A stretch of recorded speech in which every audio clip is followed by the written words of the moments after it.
Salam, hər vaxtınız xeyir. Bu gün mən sizə Əhməd Cavadın Azərbaycan bayrağına şeirin izahını verəcəm.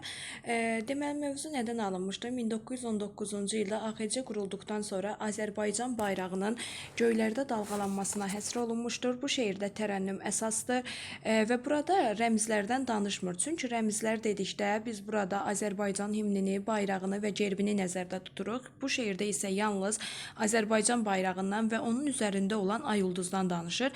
Şeir şəkli dedikdə 4 dənə misradırsa buna deyirik dörtlük. Şeir vahidi dedikdə isə bəndlər şəklində qələmə alınıbdır. Qoşma kimi qafiyələnir. Şeirin bölgüsünə isə baxdıqda deyə bilərik ki, 6 5 şəklində bölünübdür. Burada həm zəngin qafiyədən istifadə olunubdur, həmçinin yoxsul qafiyədən istifadə olunubdur. Şeir rədif əsasında adlanmayıb. Şeirin adı Azərbaycan bayrağınadır. Rədiflərimiz isə bayrağım sözləridir. Şeirin məzmununa keçsək, Türkistan yerləri öpüb alnını. Türkistan dedikdə türk dövlətləri burada nəzərdə tutulur və türk dövlətləri gəlib bayrağın düşdüyü kölgəni öpürlər və bayrağa öz dərdlərini danışırlar. Üçrəngli əksini Quzğun dənizdən burada Xəzər dənizinin adı çəkilibdir və Xəzər dənizindən nəsə istənilmir.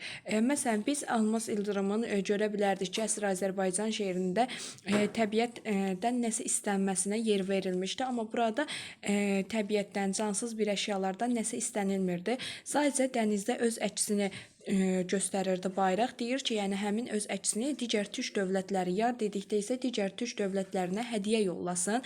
Biz bunun qafiyə quruluşuna baxanda görürük ki, A, B, C, B şəklində qafiyələnir və burada yoxsul qafiyə, yəni bir heca üst-üstə düşüb deyə biz buna yoxsul qafiyə deyəcəyik. Gedərkən Turana çıxdın qarşıma. Turan dedikdə türkləri nəzərdə tuturdu. Kölgən dövlət quşu və bayrağın kölgəsinin düşdüyü yeri isə dövlət quşu adlandırırdı və dövlət quşu kimi qandı başıma, yəni bir növ mənim bəxtim açıldı. İzin ver gözümdə coşan yaşıma. Deməli, şair burada hiss həyəcanına yer verilib ki, o bayrağı gördükdən sonra gözündə yaşlar coşur. Dinləsin dərdini aha bayrağım, yəni sevincimi, hissimi sənə dinlətsin. Üçüncü bənddə isə bayrağın aldığı rənglərdən söhbət gedirdi ki, biz bilirik bayrağımızda 3 rəng var. Deməli, burada artıq birinci rəngi hardan aldığı deyilirdi. Qayıqan soyu. Qayıqan soyunda, yəni ümumiyyətlə bayrağın rəngi göy rəngi idi. Yəni Qayıqan soyundan göy rəngini alıb Elxanilər dövləti var idi ki, burada qucamış Elxanla müsəlman bənci. Elxanilər dövlətində bayrağın rəngi qırmızı rəngi idi və müsəlman bənci dedikdə isə burada bilirik ki, dinin rəngi nədir? Təbii ki də yaşıl rəngi idi və həmçinin burada bizim müsəlman dövlət olduğumuza da işarə edir.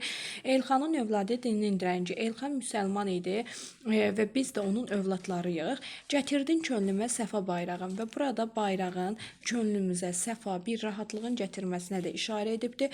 Köksümdə tufanlar gəldim irəli.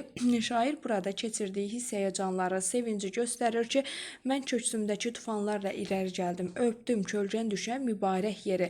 Burada bayrağın kölgəsinin düşdüyü yeri isə mübarək yer adlandırır. Allahın yıldızı o gözəl pəri. Deməli, o bayrağın üzərindəki ay və ulduzu Allahın ulduzu.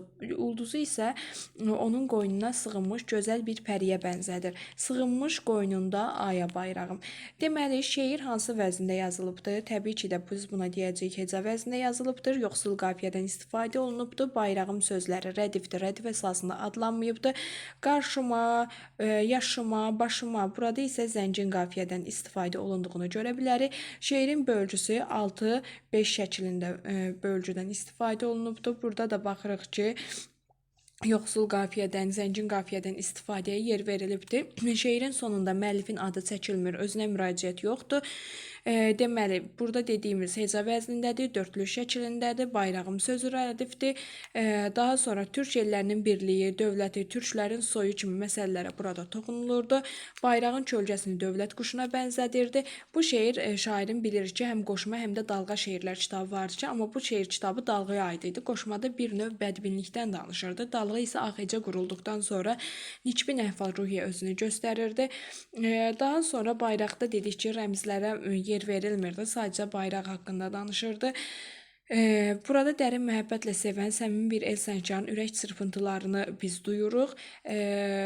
Burada da yazılıbdır 1919-cu ildə Bakı şəhərində parlament binasının üzərində dalğalanmış Azərbaycan bayrağından danışılmışdır. Daha sonra burada türkçülük ideyalarına yer verilibdir, amma əsas aparıcı bayrağın tərənnümü idi. Daha sonra biz burada nə demədik? Elə hər şey dedik. Bu qədər. Sağ olun, salamat qalın.